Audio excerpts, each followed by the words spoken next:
part of the Press Play Podcast Network.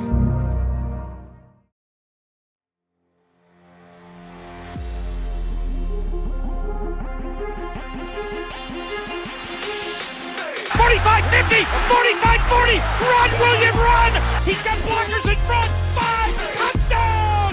Joshua Cribbs turns disaster into a score! Kick blocked! They blocked the kick!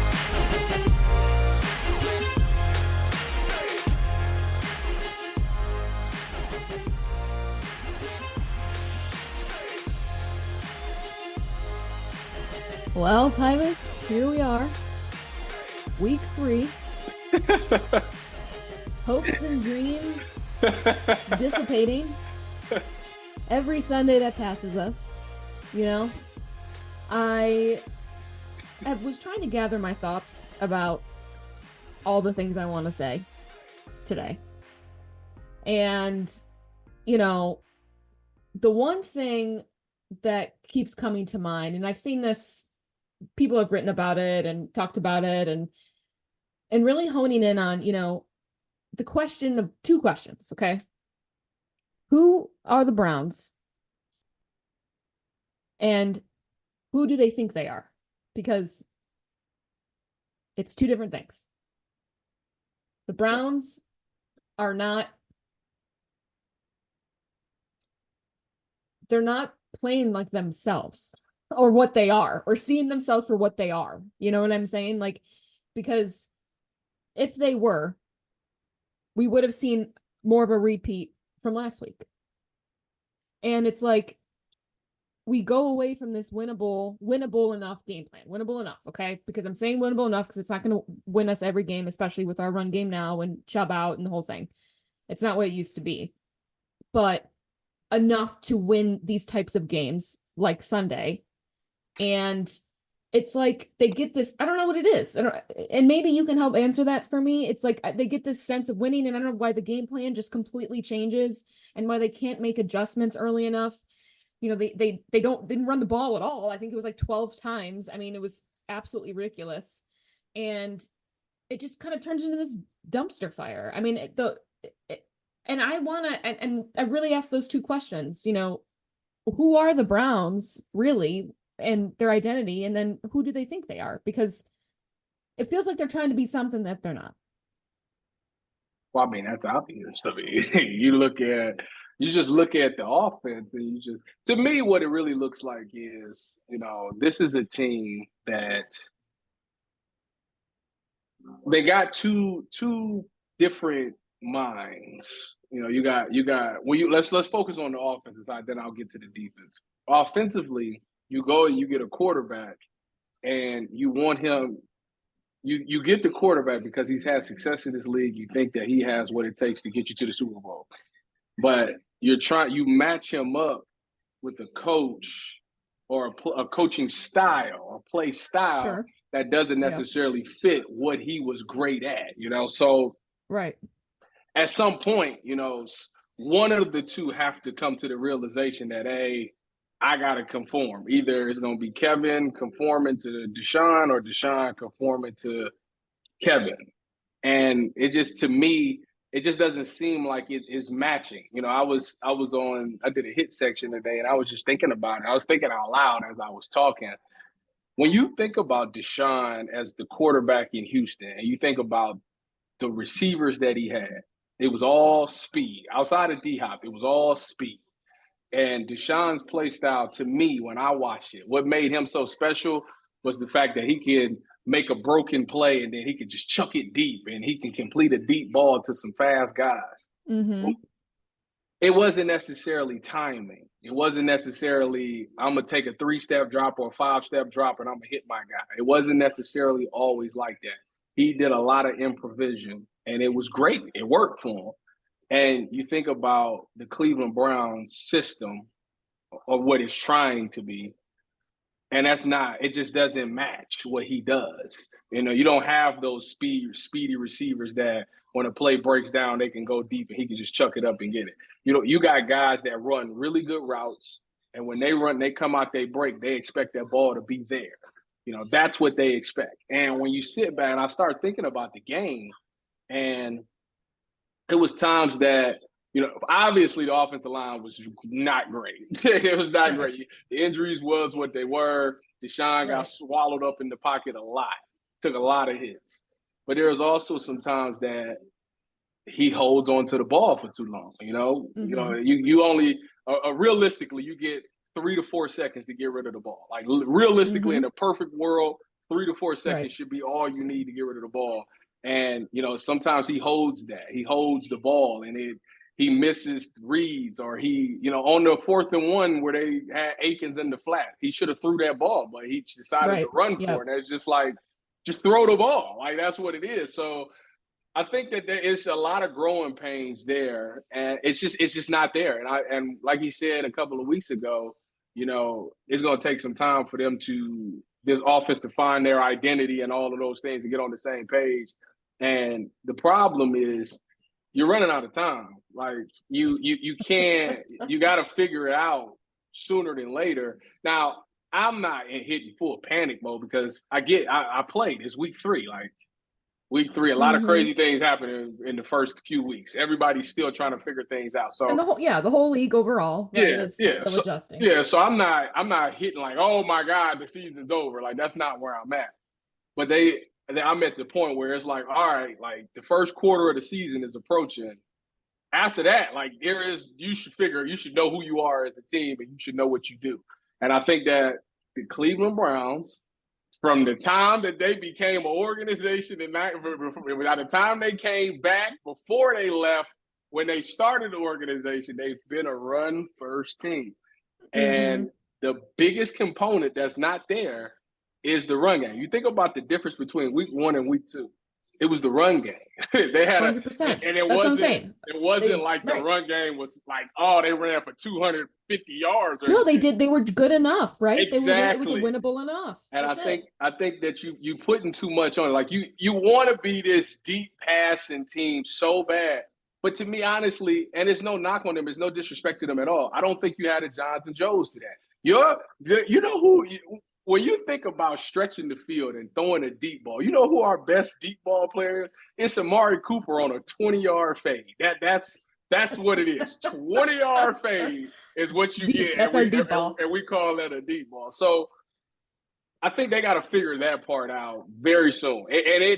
And to be honest with you, it's more on Deshaun than I think it is on the coaching staff, because this whole offseason, this whole training camp, what did you hear from reports? Oh, Deshaun, they're making Deshaun, it's all quick game. Deshaun's getting the ball and getting it out of his hands fast. Okay, so when we get to the season, why are we not seeing that? Why are we holding the ball again? It's supposed to be height, boom, 1 read, 2 read, check down. If it ain't there, all right, that's what it is. Right.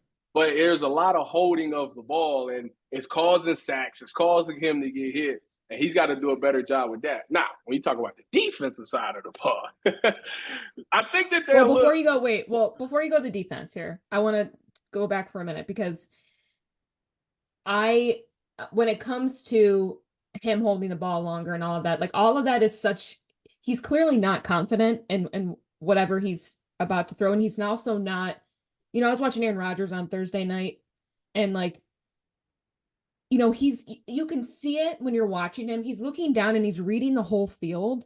And like, I just don't, it's a command and a control that I see and feel from him versus Deshaun. And like, I hear a lot. Wait a minute. You do know that's the Aaron Rodgers, right? Though.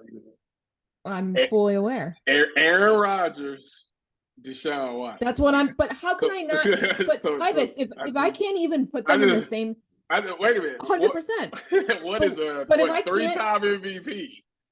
It doesn't. That's what I'm saying.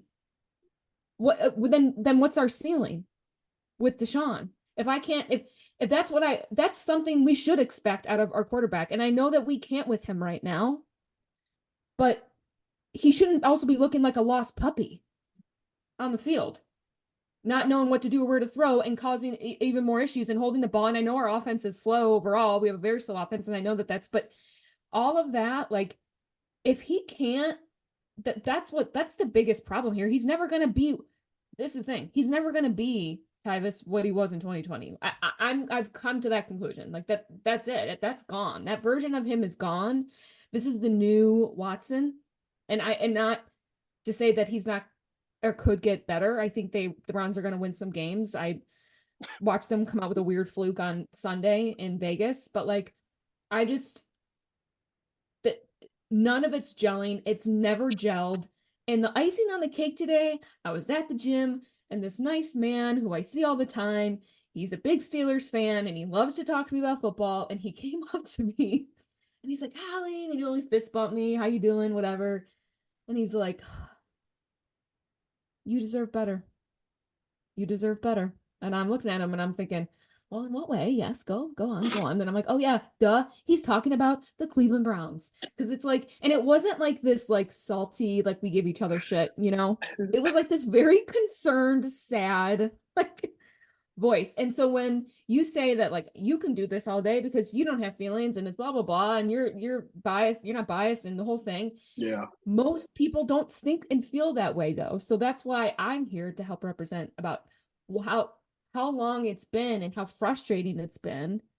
And so when I sit there and I bring up Aaron Rodgers and you laugh him out of a sentence with Deshaun, you're talking about a Hall of Famer though. Like, are you? I wasn't trying to compare him. I was explaining to you about when I'm watching Aaron Rodgers and I'm like, wow, like that's what it should. You talk about arguably one of the best passers. Know, what are you ever? What are you pushing back at me about with him? Because that's A-Rod. That's almost like saying Deshaun and Brady. Like that. What are you talking about? That's never gonna happen. Those are two totally things that's never gonna happen. He's never gonna be Aaron Rodgers or Brady. Like, and then what the fuck are we doing? Like that's where it's like, then what are we doing? Holly, what are we wasting? It's only one quarterback that you can ever say in the league that kid is even close to any of those. Look, I'm not even trying to say, when I brought that up, I'm not trying to say that he needs to be Aaron Rodgers, but he needs to be a version and have some of those.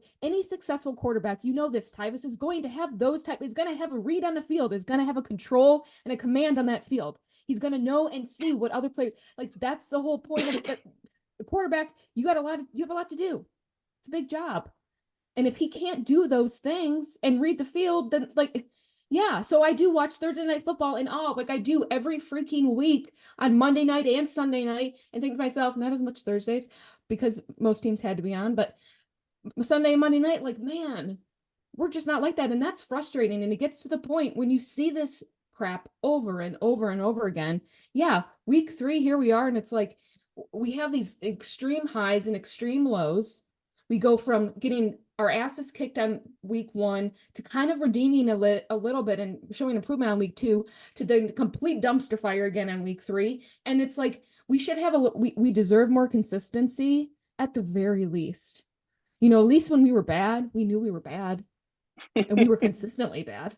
Maybe they are consistent. You know? Maybe they are consistently bad. And maybe they are. And are we not all just seeing this for what it is? And I think that's the bigger question. It's like, how do you not think to yourself, what do we just blow the whole thing up again? That thought anymore is not as crazy as it used to be. It's just not. And that is all of that being said is all the on the field stuff. It's not even on the off the field stuff, which adds a whole other black cloud to this whole situation. So it just gets frustrating. So yeah, I do sit there on a Thursday night and wish and hope and awe of like, man, will that ever be us? Will that ever be us in that situation and having and you know when the only time we really had a taste of it was Flacco and Baker in 2020. Because we did what we did best in those 2 years. It sounds like you're panicking a little bit. Yeah, I am a little bit. You know it's week 3, right? Yeah. Are you think Baltimore's panicking? You know they average give up the most points in the NFL right now. But Lamar's proven. Joe Burrow's proven. Joe Burrow has always had a rocky start, but he comes through like when he's not hurt. So you don't believe these are all proven quarterbacks, and we're treating Watson like he's a rookie with the developing and this whole thing and getting his feet wet and the rust and the whole. It's just I'm over it, and it's like all the other quarterbacks that we talk about, all this, 90% of them have already proven themselves. And we haven't seen it with him. I mean, he did prove himself in Houston. 4 years ago, Tyvis. Like, that doesn't do anything. That's not you saying proving yourself but he doesn't prove him. He's proven it once before. I wouldn't say obviously he hasn't as of lately, but he's proven himself before. He was a proven commodity in this league at once upon a time. Quarterbacks that have one good season. Lamar's had one good season. Lamar's had more than one good season. All of these other quarterbacks have had more than Josh Allen's had more than one good season. Yeah, I don't disagree with you on none of that. I've been in these shoes before. I want to know what my rookie. I feel like my rookie season started off something like this, where we was 1-2 in Seattle, and everybody was just like, we'll be fine. I think that, like I say, it's some issues that need to be resolved. Obviously, when you think about the offensive line, that's the biggest thing right now. And him, like he has to be better, and he has to realize that this is in his mind. He has to figure out this is the part.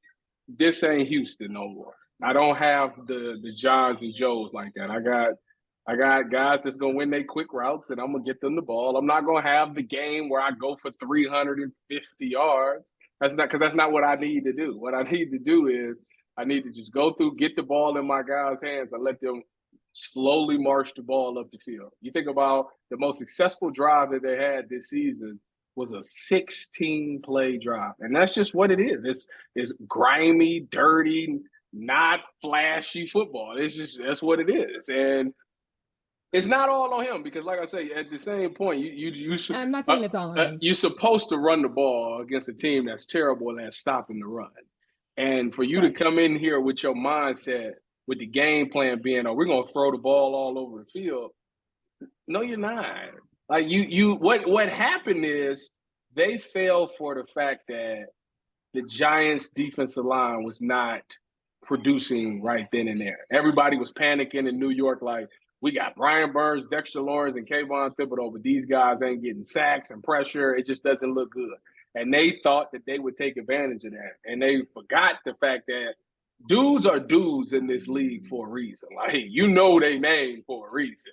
And those guys showed up and played, especially on the D-line. The D-line can always be an X factor in the game. If them dudes is getting home, it derails the entire game. Yeah, look at Pittsburgh. Exactly. So you should have known coming into that game, and like I said, I don't blame, because I understand the game plan is supposed to be, when you go up against a dominant D-line, we can't hold the ball. We got to do some quick stuff. We got to run some screens, some draws, and we got to run the ball. Like, we got to keep them guessing. That's what they did to us. They did a great job against the Cleveland Browns defensive line. Keep them guessing, trying to keep slowing them down. Them screens and them draws, it make you second guess if I really want to go that hard. So it slows them down, and we didn't get to that. It took us until like the fourth quarter to start doing that, and I'm just like, it's a little bit too late, didn't So make any adjuments in the second half. But that's been a thing. That's been the number one thing this entire season. I told you that. The first game, they looked terrible in the first half. Looked a little bit better in the second half, but overall it was terrible. Second game, they looked great in the first half, but looked terrible in the second half. This team has not played 4 full quarters yet. So they got to figure that part out. And like I said, if I can finally get to the defensive side of the ball, they're a little too cocky and confident. That's the problem. Yeah, they're dancing for 20 minutes. No, I don't care. When the flags are being thrown. I don't care about that. I care about that when the flags are already thrown. First of all, I want you to know that celebration was fire. I was like, they doing the drum. Well, maybe they should practice on the field. They're doing the drum line. It was fire, actually. So I'm not going to let you take away from how good that celebration. I'm going to take away. But really quick, by the way, I have to tell you this. My nephew had 2 touchdowns on Sunday. He's 8. Okay. He's in a flag football league. Really? He's playing receiver? Yes. No kidding. And he did I don't know, I think it was the gritty in the end zone, I'm pretty sure, after he scored. Wait a minute, And you don't know? You don't know? well, because my brother sent me the video of him and he's like, I could see like part of him dancing, so it looks Yeah. like he's doing the gritty, I'm pretty sure. So but he got a penalty for that. Of course he did. Yeah, you can do that. 8. You can't do that. Yeah, what do you mean he can't do that? He was doing a little dance. Holly. That's the problem. He's watching the NFL and all those guys do it. Yeah, you can't do that. I remember the first time I was in Muni League and I tried to celebrate. My coach cussed me out. He cussed me out. But he was like, "We don't do that. That's a penalty. You can't do that." And to be honest with you, He looks so cute doing it. Sorry, I had to tell you that story. I feel like they get away with much more today than they did back when I was playing. You couldn't do a thing. You had to go get that ball to that referee and jog back. You might be able to do a couple chest bumps and back bumps, but that's about it. But well, it's hard when he's watching these guys on the NFL do all this stuff. You know, the kids get all excited. Listen, I'm gonna tell him. I would tell him like somebody told me. When you get to the NFL and they pay you, you can do whatever the heck you want to do. But until then, you get that ball back to the referee and jog back. So, but go back to the defense. They're a little too confident and cocky. And, I get it because I played in a system where in Seattle and San Fran, I played in a system where it was like, exactly what we're doing, but we're so good at what we do that we don't have to change too much. And that's the thought that people thought. Now, in the locker room, in practice, it was minor tweaks to certain things because they knew who they were, and they knew how teams was going to attack the Seahawks. And they had great change-ups, little adjustments that made that defense strong. And when I look at it, was the one thing I kept saying the entire offseason. I said, at some point, you give 31 teams a full offseason to figure out what it is that you're doing. You better have some type of change up because you can't go out there and just run the exact same thing and think that they're not going to have answers to it. And for the most part, it's a lot of man-to-man, so that's all about good DBs. But what you don't have right now is you don't get the pressure that you used to have because the guy that you count on the most is dealing with some injuries right now. And his supporting staff has never been as great as it's supposed to have been. So you're not getting the pressure. You're putting these DBs out there, and now you're giving up completions. And to be honest with you, the MJ Emerson thing, everybody was mad at MJ and, calling him fraud and saying he's not that great and blah, blah, blah. And honestly, what they did it was fair what they did. They believe that MJ Emerson is one of the top corners in this league. And a lot of people give him credit for that. MJ Emerson is on a contract year. It's a big year for him because if he balls out, usually they'll try to pay you early so they don't have to pay you all the big bucks. And you got to give him an opportunity to go out there and at least see what he can do. He's earned that. Yeah, but not the cost, but for the whole half? Yeah, because you think, okay, because you give up one. Okay, first of all, it was 2 plays. It's 2 plays. The second touchdown has nothing to do with him. The first one, that was a good play. And then the fade ball where he rips the ball out of his hands. Those 2 plays, they were bad. They were. But the Browns aren't worried about MJ Emerson getting paid this year. They should be worried about winning that game. And if they got to pull him out because he's not doing it, then he's not doing it. Well, they did it after that. That was it. Like after the touchdown, that was it. They started doing the Denzel thing. So, but you got to at least give your young guy, a guy that you believe in, the opportunity to go out there and earn his money. Like I'm not mad that they did that at all. Now, they should have made the adjustment a little bit sooner, but after they gave up the touchdown, they did it. But that's the thing. See, people, I've been saying this for a long time. People don't realize it, and maybe people don't pay attention to me when I say it because I went to Ohio State and Denzel went to Ohio State. I knew Denzel and his family, blah, blah, blah. So people be like, oh, of course you're going to say that about Denzel. But Denzel is different than other people. Like that man can really check anybody. And he's twitchy. Like that's the thing about corners. He matches hip drop. He can match the speed, the acceleration. he's just very twitchy to where when you're dealing with a bigger corner, it's harder to be that. And Malik Neighbors is just a really good wide receiver. So I was upset at the fact that Jim Schwartz, his refusal of changing up things to continue to run the same thing that people game plan against. I'm not a huge fan of that. And if Myles Garrett is hurt and he's not going to be as productive as he is, you got no choice but you got to go run some zone. I'm telling you, you got to run some zone. It's going to get bad because now these guys ain't getting the pressure. So now they're covering for longer than their mind is used to covering for. Mm-hmm. And you're making them do it 60, 70 times a game. Like, it's going to catch up. So you got to throw some zone in there.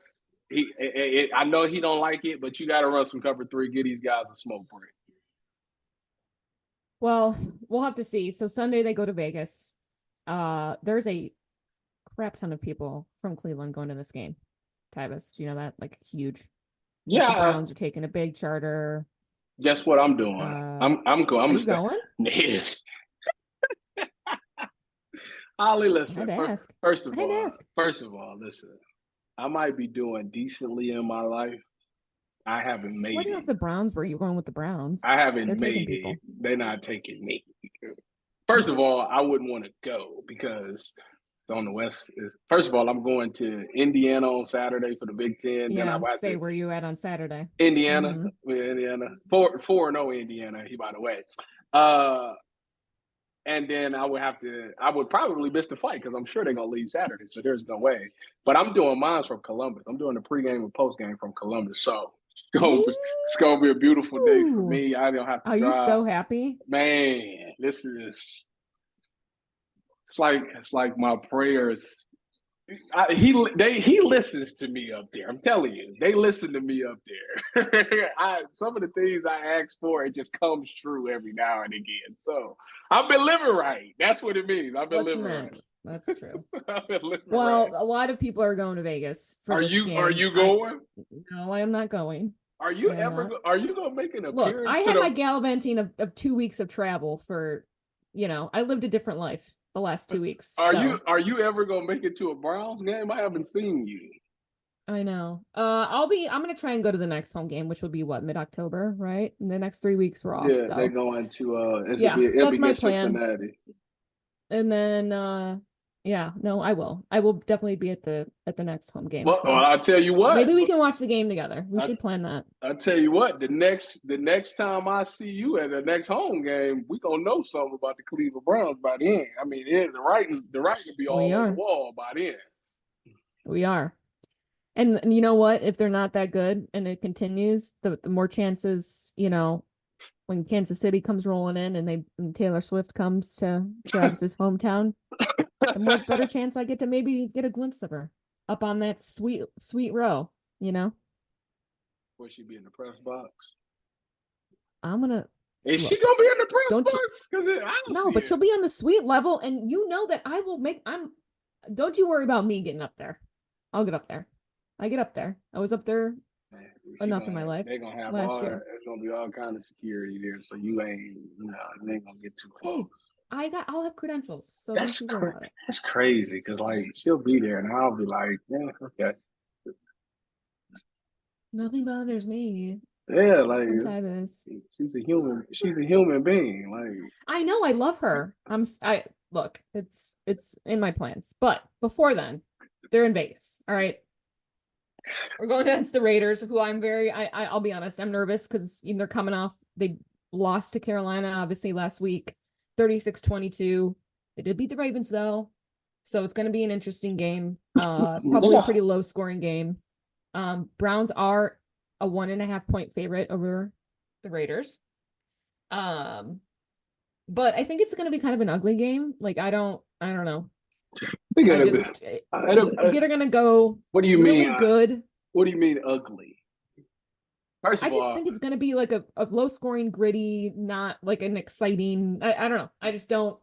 I ain't willing. Both offenses are struggling. I just don't see. And the Raiders have the home advantage. So I'm not willing to go there. I think that you're going to have a very motivated Raiders team because they just got embarrassed by a terrible team. And Gardner Minshew, I think I just read that he's going to be starter for this. But he's on thin ice. So if Mhm. that's the case, he's got to come out there and he got to sling that peel around to keep his job. So he's going to be extremely motivated. And on top of that, you got Devontae Adams. You know, it ain't Denzel should be shadowing. You don't even mess around with that. Yeah. Don't even mess around with this MJ Emerson on Devontae. No, let one of the best corners in the league get his time on Sunday. Yeah, so but my biggest fear is the pressure. I got to see how this is going to look now that Miles is not going to be Miles. You know, how is this thing going to look on defense? Is going to switch up the cut? Like you have to change. You have to. Like Well, you gotta bait these quarterbacks into things, and it's at some point you got to play a mind game with them. You know, that's the one thing I respect about Cincinnati's D lineman. I mean, not D line, D coordinator Lou, because he can show you a look, but have them playing something totally different to where the quarterback is dropping back like, what the heck is this? And by that time, boom, you're getting sacked. So you gotta play these games. I know it's against some of the things you want to do, but that's what you got to do to win some games nowadays because your guys aren't healthy. You're not at full strength.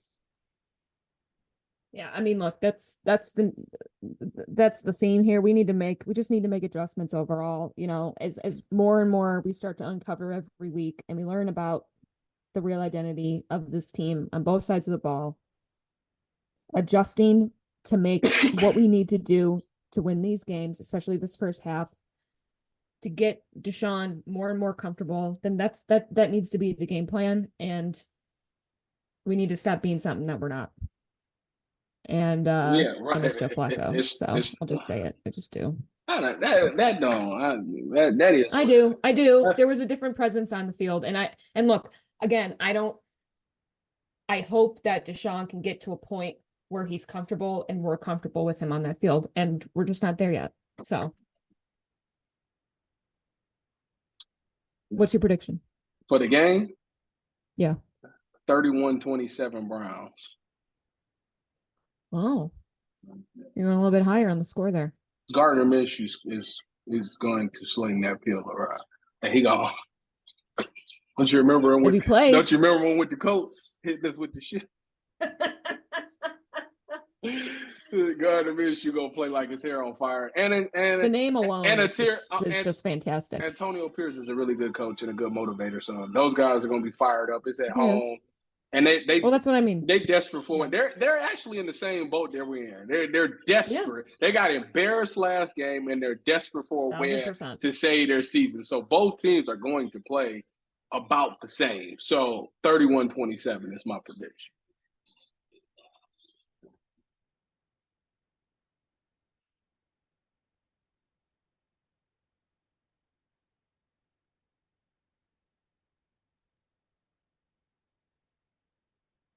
Am I froze or you froze?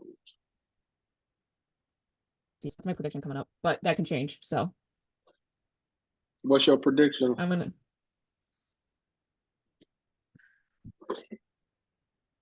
What's the 21-17 Raiders? That's messed up. Yeah, well, you know what? Prove me wrong. Prove me wrong. I ask that every week. So you're jumping ship, Holly. I'm a realist. Oh, wow. You know what? It's gonna be the best offensive performance we've seen this season.